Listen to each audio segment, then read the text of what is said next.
이제 성령께서 오시면 어떤 사역을 감당하시는가가 오늘 본문의 주제입니다. 그 첫 번째가 8절에 보시면 그가 와서 죄에 대하여 의에 대하여 심판에 대하여 세상을 책망하시리라. 세상이 잘못 알고 있는 죄에 대한 개념, 세상이 잘못 알고 있는 의에 대한 개념, 세상이 잘못 알고 있는 심판에 대한 개념을 뭐 하는 거예요? 너 그거 틀렸어? 그리고 훈계해서 바로잡아서 올바르게 가르치는 거예요. 세상이 죄에 대해서 이해하고 있는 이해와 성경이 그리고 그리스도인들이 죄에 대해서 이해하고 있는 이해가 달라요. 여러분, 세상은 죄에 대해서 어떻게 이해하고 있는가 하면 10계명의 대인계명으로 주신 5계명부터 10계명, 내 부모를 공경하라, 부모를 때리거나 부모를 살인하거나, 그걸 보면 우리는 페류나라고 하잖아요. 세상이 죄에 대해서 가지고 있는 기준은요, 다 뭐예요? 윤리적이고 도덕적인 기준의 죄예요. 살인하지 말라, 간음하지 말라, 도둑질하지 말라, 거짓말하지 마라, 내 이웃의 아내나 집이나 물건을 탐하지 말라. 다 뭐예요? 윤리적이고 도덕적인 기준을 넘어섰을 때 그것을 죄라고 얘기해요. 근데 그것이 죄에 대해서 세상이 잘못 알고 있는 거라고 성령이 오시면 가르쳐 주신다는 거예요.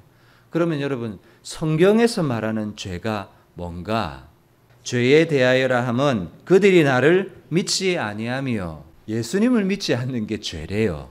여러분, 지나가는 세상 사람들 붙잡고 당신 예수님 안 믿으면 죄라, 죄인이야, 이렇게 얘기를 하면 뭐라고 얘기합니까? 헌법 제28조에 보면 모든 국민은 종교의 자유를 가지고 있어요. 예수님을 믿고 안 믿고는 내 선택과 내 자유인데 그걸 가지고 왜 죄라고 그러냐, 이렇게 말할지 모릅니다. 왜냐하면 세상이 가지고 있는 죄에 대한 개념이 다르고 성령이 오시면 죄에 대해서 가르쳐 주시는 기준이 다르다는 거예요. 세상은 윤리적 도덕적인 기준과 잣대를 가지고 죄다 아니다라고 말하지만 성경은 예수님을 믿지 않는 것이 죄다, 이렇게 말하는 거예요. 왜냐하면 나무를 한번 생각해 보세요. 사과나무가 있습니다. 사과나무에서 열매가 맺혔습니다. 살인이라는 열매가 맺혔고 거짓말, 간음, 도둑질, 뭐 이런 죄의 열매가 맺혔습니다. 죄의 열매를 잘라냈습니다. 그러면 열매가 안 맺힙니까?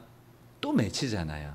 살인, 간음, 도둑질, 페류나, 이건 다 뭐예요? 죄의 현상들이라는 거예요. 현상, 죄의 열매들이라는 거예요. 그러면 그 죄의 열매를 맺는 죄의 원흉, 죄의 본질, 죄의 근원되는 그 나무의 뿌리가 뭐냐?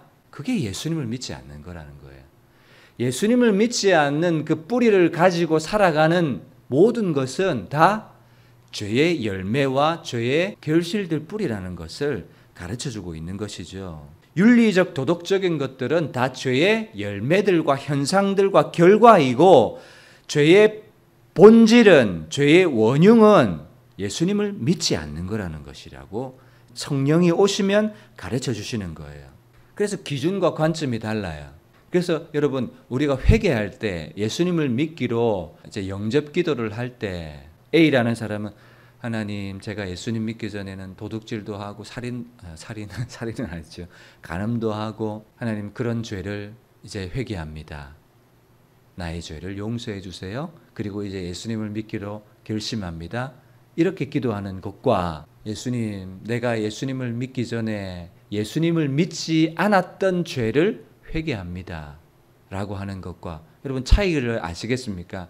죄의 열매와 죄의 현상을 회개하는 것과 죄의 본질을 회개하는 것이 다르다는 거예요. 세상은 죄의 열매를 죄라고 얘기하지만 성경은 그 나무의 뿌리가 예수님을 믿지 않는 뿌리를 가지고 있다면 그 사람, 그 나무 자체는, 그 존재 자체가 죄인이다, 이렇게 말하는 거예요. 죄의 개념이 다른 거예요. 성경을 한번 찾아보겠습니다. 로마서 1장 28절. 여기서 본질과 열매를 한번 구분해 보세요. 마음에 하나님 두기를 싫어하며 하나님께서 그들을 그 상실한 마음대로 내버려 두셨어요. 그래서 합당하지 못한 일을 하게 하셨으니 곧 모든 불의, 추악, 탐욕, 악의가 가득하고 시기, 살인, 분쟁, 사기, 악독이 가득한 자고 수군수군하는 자요. 30절 비방하는 자요, 능욕하는 자요, 교만하고 자랑하고 악을 도모하고 부모를 거역하고. 보세요. 무엇이 죄의 열매고 무엇이 죄의 본질입니까? 여기 나오는 28가지 정도 돼요. 이런 것들은 죄의 열매라고요. 그럼 죄의 본질은 뭡니까? 28절 마음에 하나님 두기를 싫어하며. 이것이 예수님을 믿지 않는, 마음에 하나님 두기 싫어한다는 말이 뭐예요? 예수님을 믿지 않고 예수님을 받아들이지 않고 예수님을 내 인생의 구세주와 주님으로 인정하지 않는 그 마음 자체가, 그 나무 자체가 뭐라는 거예요? 죄라는 거예요. 죄. 그래서 예수님을 믿지 않는 마음 그대로 내버려 두니까 합당하지 못한 28가지의 죄의 열매들을 맺어가는 거예요. 죄의 열매와 죄의 본질을 여러분들이 구분하실 수 있어야 합니다. 그래서 예수님을 믿지 않아요. 하나님을 마음에 두기 싫어하는 마음 자체를 가지고 있으면 어떤 인생을 살아갑니까? 이 땅에서 열심히 수고하고 살아가지만 뭐가 없느냐 하면 안식이 없고 평안이 없어요. 왜냐하면 안식과 평안은 하나님이 주셔야 되는데 내가 내 인생을 책임지고 예수님을 믿으면 무엇이 약속되어 있습니까? 임마누엘, 내가 세상 끝날까지 너희와 함께 하겠다. 내가 너희의 하나님이 되고 너는 내 백성이 될 거다. 생명과 평안과 안식을 하나님이 약속해 주시는데 가인은요, 자기 스스로 자기의 안정과 행복을 추구해야 돼요. 그래서 안식이 없고 행복이 없어요. 세상 사람들은 이 땅에서도 복을 얻지 못하고 그리고 죽어서도 불과 유황이 타는 지옥불에 들어간다고요. 그래서 하나님이 그런 인간을, 그런 인생을 사랑하셔서 누굴 주셨습니까? 독생자 예수 그리스도를 주셨어요. 하나님께서 주신 그 마지막 호의인 예수 그리스도를 거부했다. 그러면요, 예수 믿지 않는 죄에다가 하나님의 호의를 거절한 죄까지 겸하여 받는 거예요. 예수 믿지 않는 죄 때문에, 그 죄 때문에라도 지옥에 들어가는 거예요. 그런데 하나님의 마지막 호의인 독생자 예수 그리스도를 거절했다.